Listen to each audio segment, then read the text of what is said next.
कि ये complex number आया क्यों, क्यों हमें जरूरत पड़ा कॉम्प्लेक्स नंबर का।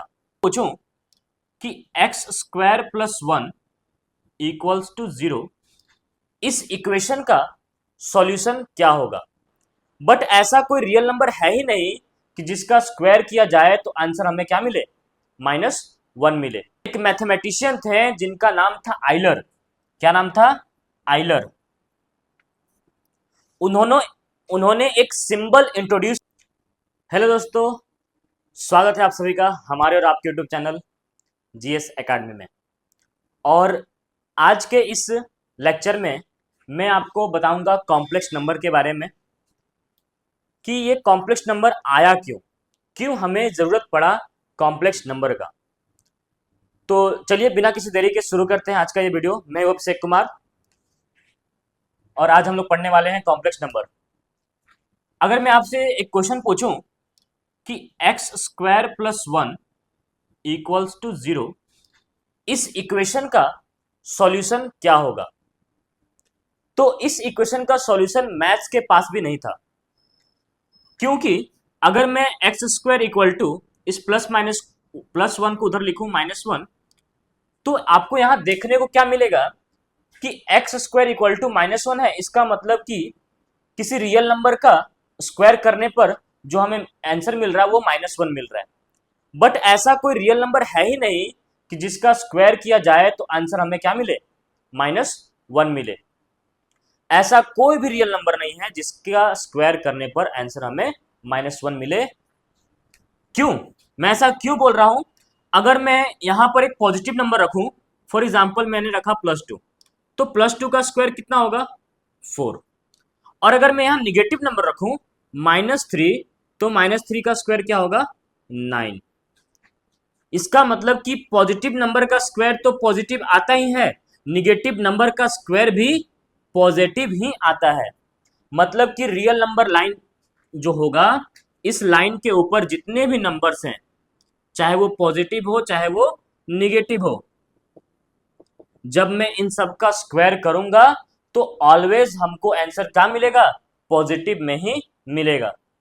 लेकिन इस इक्वेशन को आप देखिए तो आपको ये पता चलेगा कि रियल नंबर है ही नहीं कि जिसका स्क्वायर क्या हो जाए, -1 हो जाए। तब यहां पर एक मैथमेटिशियन थे जिनका नाम था आइलर। क्या नाम था? आइलर। उन्होंने उन्होंने एक सिंबल इंट्रोड्यूस किया। वो सिंबल था,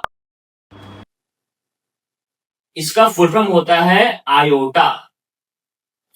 उन्होंने एक सिंबल यूज किया आई, और ये सिंबल उन्होंने किसके लिए यूज किया, ये सिंबल उन्होंने x इक्वल टू √(-1), मतलब कि -1 किसी भी निगेटिव नंबर का जो स्क्वायर रूट होगा उसके लिए, -1 के स्क्वायर रूट के लिए उन्होंने एक सिंबल यूज किया, क्या, आई। उन्होंने एक सिंबल क्या यूज किया, आई, जिसको हम लोग बोलते हैं क्या, आयोटा। ये एक इमेजिनरी नंबर है। क्या है? Imaginary number. क्योंकि अगर देखा जाए इस इक्वेशन को, तो इस नंबर में हम लोग अगर नेचुरल नंबर, चाहे होल नंबर, ठीक है, चाहे वो इंटीजर्स हो, चाहे वो रेशनल नंबर हो, या चाहे इरेशनल नंबर हो, अगर एक्स के जगह पर इन सब में से कोई भी नंबर अगर हम रखते हैं तो उसका स्क्वायर कभी भी -1 नहीं आएगा। तब उन्होंने इंट्रोड्यूस किया क्या, एक सिंबल आई, कि स्क्वायर रूट ऑफ -1 को हम लोग आई से जानेंगे। ये एक इमेजिनरी नंबर है जो हमें दिखता नहीं है, इसको हम लोग इमेजिन करेंगे। ठीक है? तब आया कि जिस नंबर में आई आएगा उस नंबर को हम लोग कॉम्प्लेक्स नंबर कह के पुकारेंगे। और कॉम्प्लेक्स नंबर को हम लोग लिखेंगे क्या, z equal to a plus i b. z equal to a plus i b, जहां पर a और b जो है वो कहां से आएगा, वो बिलोंग करेगा कहां से, रियल नंबर से। a और b कहां से बिलोंग करेगा, रियल नंबर से। और ये मेरा कॉम्प्लेक्स नंबर इस फॉर्म में होगा, z equal to a plus i b. ठीक है? तो यहां से रेज हुआ एक नया नंबर सिस्टम, जिसको हम लोगों ने क्या बोला, कॉम्प्लेक्स नंबर। क्या बोला, कॉम्प्लेक्स नंबर। ठीक है। और जितने भी रियल नंबर है, अगर मैं बात करूं रियल नंबर, किस कोई भी रियल नंबर ले लू मैं, अगर मैं 5 ले लू तो मैं 5 प्लस 0 मल्टीप्लाई आई लिख सकता हूं ना। तो ये भी एक क्या है, ये भी एक कॉम्प्लेक्स नंबर है। मतलब जितने भी रियल नंबर्स हैं, ये सारे रियल नंबर्स हैं, ये सारे रियल नंबर में इंक्लूड होते हैं। इसका मतलब जितने भी रियल नंबर है वो सारे के सारे क्या है, कॉम्प्लेक्स नंबर है। तो हम लोग क्या कह सकते हैं, हम लोग कह सकते हैं कि real number is a subset of complex number. ठीक है। कॉम्प्लेक्स नंबर को हम लोग सी से डिनोट करते हैं, कॉम्प्लेक्स नंबर किससे डिनोट करते हैं, सी से। ठीक है। और सी, सी मेरा एक ऐसा सेट है जिसमें नंबर इस फॉर्म में है, सच दैट कि ए और बी कहां से बिलोंग कर रहा है, आर से बिलोंग कर रहा है। इस तरह से हम लोग कॉम्प्लेक्स नंबर के सेट को लिख सकते हैं। ये क्या है, the set of all complex number. ठीक है, यहां तक सबको समझ में आया। तो ये था कॉम्प्लेक्स नंबर की कहानी। जरूरत क्यों पड़ा हमें, क्योंकि हम लोग इस तरह के इक्वेशन को सॉल्व नहीं कर पा रहे थे। अब इस तरह के इक्वेशन हम लोग सॉल्व कर पाएंगे। क्यों, क्योंकि अब यहां से एक्स स्क्वायर इक्वल टू -1 है, और जब यहां से हम लोग इसको सॉल्व करेंगे तो एक्स का वैल्यू क्या निकलेगा, प्लस माइनस आई। क्या निकलेगा, प्लस माइनस आई। इसका सॉल्यूशन क्या निकला, प्लस माइनस आई। आई मतलब आयोटा, एक इमेजनरी नंबर। और इसको देने वाले कौन थे, एक मैथमेटिशियन थे जिनका नाम था क्या, मैथमेटिशियन जिनका नाम था आइलर। क्या नाम था, आइलर। ठीक है। चलिए अब हम लोग देखेंगे क्या कि ये आई जो है, यानी कि आयोटा जो है, इसका इंटीग्रल पावर क्या क्या हो सकता है, पॉजिटिव और निगेटिव में इसका वैल्यू क्या क्या आएगा, इसे हम लोग समझते हैं। ठीक है। चलिए अब हम लोग देखते हैं इंटीग्रल पावर ऑफ आयोटा।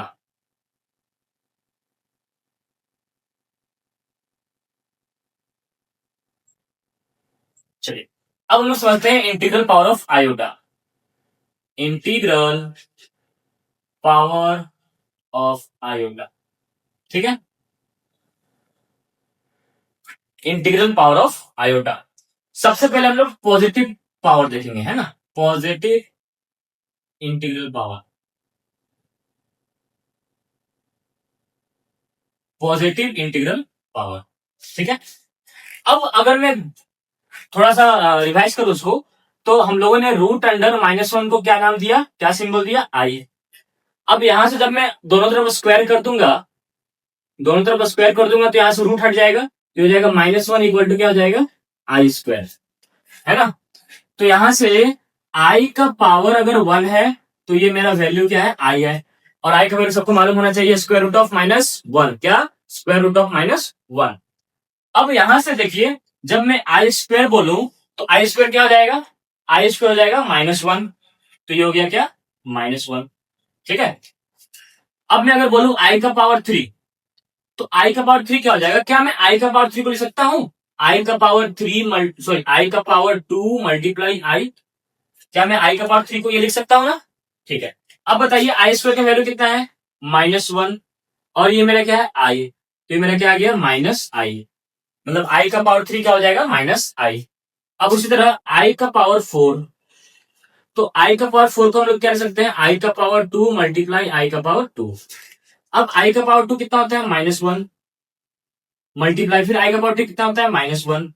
तो -1 मल्टीप्लाई -1 +1, है ना, हमें 1 मिलेगा। अब इस तरह से हम लोग आई का पॉजिटिव पावर जितना भी हम लोग निकाल सकते हैं। फॉर एग्जाम्पल अगर मुझे आई का पावर 6 निकालना हो तो हम लोग करेंगे क्या, हम लोग इस 6 को क्या करेंगे, 4 से डिवाइड देंगे। हम लोग 6 को क्या करेंगे, 4 से डिवाइड देंगे। तो 4 1 जा 4, और 6 -4 कितना हो गया, 2। तो यहाँ रिमाइंडर कितना बचा, 2 बचा। तो इसको हम लोग आई का पावर 2 लिख सकते हैं, क्योंकि रिमाइंडर 2 बचा। ऐसा इसलिए क्योंकि अगर मैं इसको ऐसे लिखूं, आई का पावर 4 मल्टीप्लाई आई का पावर 2, तो यहां देखिए आई का पावर 4 का वैल्यू क्या होता है, 1। तो ये हो गया 1 मल्टीप्लाई ये क्या बचा, आई स्क्वायर। तो हम लोग आई स्क्वायर लिख सकते हैं ना 6 को। क्यों, क्योंकि जो 4 का मल्टीपल होगा वो तो उसका वैल्यू तो 1 हो जाएगा, और जो रिमाइंडर बच जाएगा वो मेरा अकेले हो जाएगा। तो यहां पर जब मैं इसको 4 से डिवाइड किया तो रिमाइंडर क्या बचा मेरा, 2। ठीक है। तो यहाँ क्या बच गया आई स्क्वायर, मतलब ओनली आई का पावर 2। अब आई का पावर 2 हमें मालूम है क्या होता है, आई का पावर 2 होता है -1, तो ये हो गया -1। ठीक है। उसी तरह से अगर हम लोग को आई का पावर मान लीजिए निकालना है 55, तो हम क्या करेंगे, हम लोग 55 को डिवाइड करेंगे कितना से, 4 से। 4 1 जा 4, 1 ये 5, 4 3 जा 12, ये हो गया 3। तो रिमाइंडर मेरा कितना बचा, 3। तो इसको हम लोग लिख सकते हैं क्या, आई का पावर 3। अब आई का पावर 3 कितना होता है, आई का पावर 3 होता है -i, ये हो गया -i। ठीक है। इस तरह से हम लोग जब भी 4 से ज्यादा कोई नंबर होगा पावर में होगा, तो हम लोग इसको इस तरह से हम लोग सॉल्व करेंगे। ठीक है। चलिए अब आते हैं निगेटिव पावर में। निगेटिव इंटीग्रल पावर,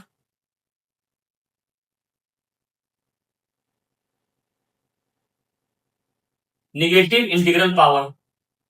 ठीक है। अब बात करते हैं कि आई का पावर -1 क्या होगा। तो आई का पावर -1 मतलब कि आई का रेसिप्रोकल 1/i। ठीक है। क्या हम लोग ऊपर और नीचे, ऊपर न्यूमरेटर में और डिनोमिनेटर में, क्या हम लोग आई से मल्टीप्लाई कर सकते हैं, तो जी हाँ कर सकते हैं। तो ऊपर क्या हो जाएगा, i multiply 1 is i, and i multiply i is i square. अब यहां हो गया आई, और आई स्क्वायर हमें मालूम है, आई स्क्वायर का वैल्यू होता है -1, तो हम लोग देंगे -1, तो आंसर मेरा क्या आ जाएगा, -i। इसका मतलब कि आई का पावर -1 कितना होता है, -i होता है। उसी तरह अगर हम आई का पावर -2 निकाले, तो इसको हम लिख सकते हैं 1/i का पावर 2, और आई का पावर 2 मेरा कितना होता है, -1 होता है। तो आंसर मेरा क्या आ जाएगा, -1 आ जाएगा। ठीक है।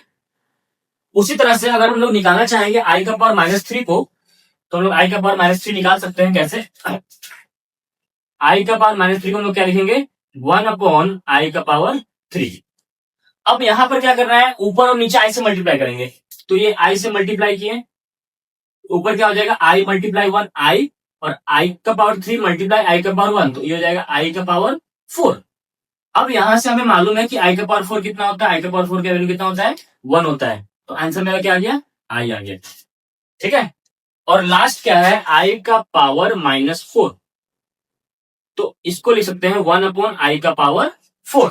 और हमें अभी पता चल गया था कि आई का पावर 4 कितना होता है, आई का पावर 4 कितना होता है, 1 होता है। तो ये मेरा कितना हो जाएगा, 1/1।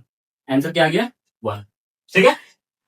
अब अगर आई का पावर अगर मान लीजिए आया -21, तब हम लोग क्या करेंगे, तब वही कॉन्सेप्ट का यूज करेंगे। हम लोग क्या करेंगे, जब भी 4 से नंबर ज्यादा हो जाए, तो हम लोग डिवाइड करेंगे उसको 4 से। तो 21 को अगर हम 4 से डिवाइड करते हैं, तो 4 5 जा 20, यहां मेरा रिमाइंडर क्या बच गया, 1 बच गया। तो लिख सकते हैं आई का पावर माइनस, और रिमाइंडर कितना था, 1, ये हो गया -1। अब बताइए कि आई का पावर -1 कितना होता है, -i, तो इसका वैल्यू क्या हो जाएगा, -i। ठीक है। चलिए अब इसको हम लोग एक जगह सजा के लिख लेते हैं, कैसे लिखेंगे इसको देखते हैं।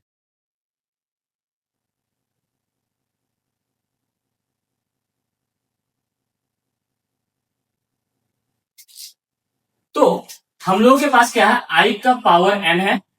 ठीक है। अब हम देखते हैं क्या, इफ n इक्वल टू 1, अगर आई n का वैल्यू क्या है, 1 है, तो वैल्यू कितना आएगा, आई आएगा। If n equal to 2, i square कितना हो जाता है, आई स्क्वायर कितना आएगा, -1। इफ n इक्वल टू 3, तब आई का पावर क्या आएगा, सॉरी तब कितना आएगा, -i आएगा। और इफ n इक्वल टू 4, तब मेरा वैल्यू कितना आएगा, +1। और if n equal is greater than 4, n अगर 4 से बड़ा है, तब मेरा वैल्यू क्या आएगा, i का पावर r, वेयर r क्या है, r is the reminder when n is divided by 4। r क्या है, r मेरा रिमाइंडर है जब हम लोग n को 4 से डिवाइड करेंगे। उसी तरह i के पावर में -n, इसका वैल्यू क्या क्या आएगा, इफ n इक्वल टू 1, तो i का पावर -1 कितना हो जाएगा, -i। If n equal to 2, तब आएगा -1। इफ n इक्वल टू 3, तब आएगा i।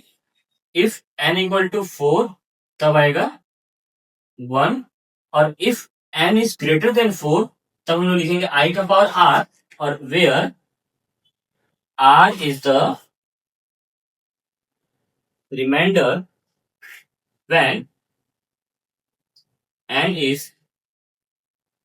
divided by 4। r क्या होगा, सॉरी i का पावर माइनस r, तो ये r क्या होगा, r रिमाइंडर होगा जब हम लोग n को डिवाइड करेंगे कितना से, 4 से डिवाइड करेंगे। चलिए इसे आप नोट कर सकते हैं। अब हम लोग कुछ क्वेश्चन प्रैक्टिस करेंगे।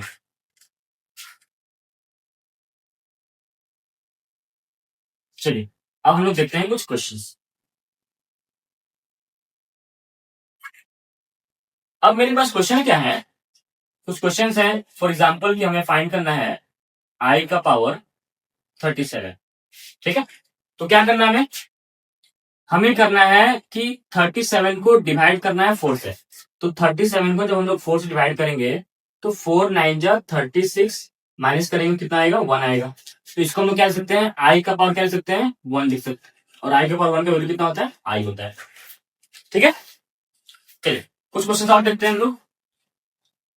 i का पावर 43 प्लस i का पावर 42 प्लस i का पावर 40 प्लस i का पावर 41 और प्लस i का पावर 40, इसे हम लोग देखते हैं, इसे कैसे सॉल्व करेंगे।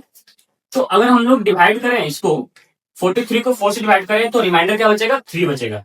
तो ये हो गया i का पावर 3। इसको डिवाइड करेंगे तो रिमाइंडर क्या बचेगा, i का पावर 2। इसको डिवाइड करेंगे तो i का पावर 1, और इसको डिवाइड करेंगे तो रिमाइंडर कुछ नहीं बचेगा, मतलब रिमाइंडर 0 बचेगा, ठीक है। तो यहां से i का पावर 3 मेरा क्या हो गया, माइनस i स्क्वायर क्या हो गया, -1, और i का पावर 1 क्या हो गया, i, और i का पावर 0, आयोटा का पावर 0 कितना आएगा, 1 आएगा। किसी का भी पावर 0 कितना होता है, 1 होता है। तो यहां से कितना हो गया, 1। तो अब यहां से ये minus I plus I cut गया, ये -1 + 1 कट गया, आंसर इज 0। आंसर क्या है मेरा, 0 है। तो इस तरह से हम लोग इंटीग्रल पावर ऑफ आयोटा का यूज करके हम लोग कुछ क्वेश्चन सॉल्व कर सकते हैं। तो ये था कॉम्प्लेक्स नंबर का इंट्रोडक्शन। नेक्स्ट क्लास में हम लोग और आगे पढ़ेंगे कॉम्प्लेक्स नंबर को लिखते कैसे हैं, कॉम्प्लेक्स नंबर के पार्ट्स क्या क्या होते हैं, उसके कुछ थ्योरम्स पढ़ेंगे। तो मिलते हैं नेक्स्ट वीडियो में, तब तक के लिए धन्यवाद, राधे राधे।